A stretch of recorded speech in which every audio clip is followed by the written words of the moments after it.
ಸರ್ವೇಭ್ಯಃ ಸ್ವಾಗತಂ. ಹರ ಮುನಿದರೆ ಕಾಯುವರುಂಟು, ಗುರು ಮುನಿದರೆ ಕಾಯುವರುಂಟೆ.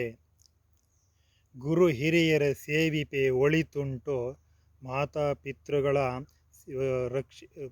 ಸೇವಿಪೆ ಒಳಿತುಂಟು.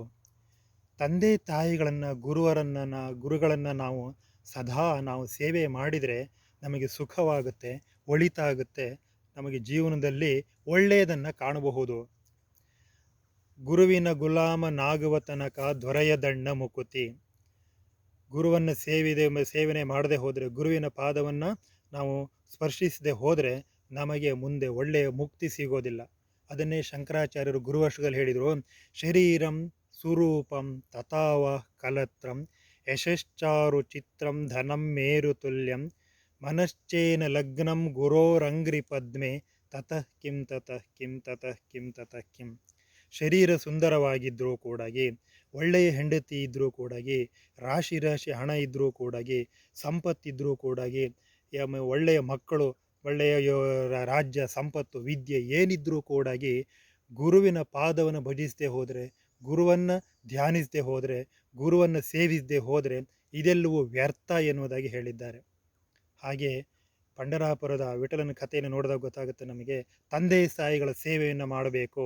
ಆ ವಿಠಲನು ತಂದೆ ತಾಯಿಗಳ ಸೇವೆ ಮಾಡ್ತಿರ್ಬೇಕಾದ್ರೆ ದರ್ಶನ ಕೊಟ್ಟರು, ಪಾಂಡುರಂಗ ಸ್ವಾಮಿ ದರ್ಶನ ಕೊಟ್ಟರು ಕೂಡ ಅವನು ಸೇವೆಯನ್ನು ನಿಲ್ಲಿಸಲಿಲ್ಲ, ಮುಂದುವರಿಸ್ತಾನೆ.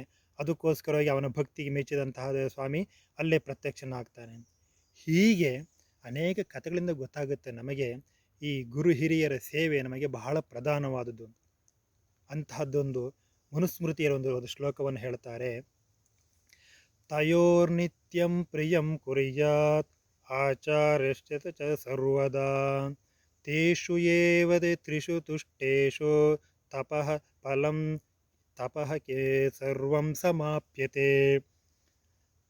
ತಯೋರ್ನಿತ್ಯಂ ಪ್ರಿಯಂ ಕುರ್ಯಾತ್ ಆಚಾರ್ಯಸ್ಯ ಚ ಸರ್ವದಾ ತೇಷು ಏವ ತ್ರಿಷು ತುಷ್ಟೇಷು ತಪಃ ಸರ್ವಂ ಸಮಾಪ್ಯತೆ.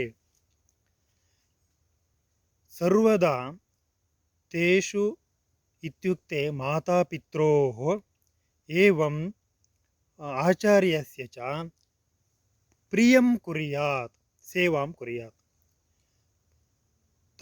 ತೇಷು ತ್ರಿಷು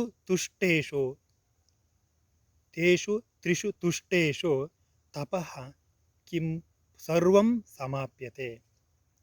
ಇಲ್ಲಿ ಹೇಳ್ತಾರೆ ಶ್ಲೋಕದಲ್ಲಿ ಅಂದರೆ ತಯೋರು ನಿತ್ಯಂ, ಅವರಿಬ್ಬರು ಅಂದರೆ ಅಲ್ಲಿ ಹಿಂದಿನ ಶ್ಲೋಕದಲ್ಲಿ ಹೇಳಿದ್ದಾರೆ ತಂದೆ ತಾಯಿಗಳು ಅಂತ. ಆ ತಂದೆ ತಾಯಿಗಳಿಗೆ ಮತ್ತು ಆಚಾರ್ಯ ಗುರುಗಳಿಗೆ ಯಾವಾಗಲೂ ನಾವು ಪ್ರಿಯಂ, ಅವರಿಗೆ ಒಳ್ಳೆಯದಾದ್ದನ್ನು ಮಾಡಬೇಕು, ಅವರಿಗೆ ಹಿತವಾಗಿರ್ತಕ್ಕಂಥದ್ದು, ಅವರು ಒಳ್ಳೆಯ ಮೆಚ್ಚುವಂಥ ಕೆಲಸಗಳನ್ನು ಮಾಡಬೇಕು, ಅವರ ಮನಸ್ಸಿಗೆ ನೋವಾಗಂಥದ್ದು ಮಾಡಬಾರ್ದು ಅಂತ.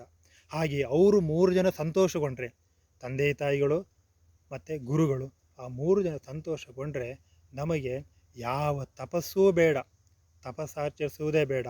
ಆ ತಪಸ್ಸಿನಲ್ಲಿ ಏನು ಫಲ ಸಿಗುತ್ತೋ ಅದೆಲ್ಲವೂ ಕೂಡ ಈ 3ರಿಂದ ನಮಗೆ ಪಡಿಲಿಕ್ಕೆ ಸಾಧ್ಯ ಅಂತ ಸುಭಾಷಿತಕಾರರು ಹೇಳ್ತಾರೆ. ಧನ್ಯವಾದ.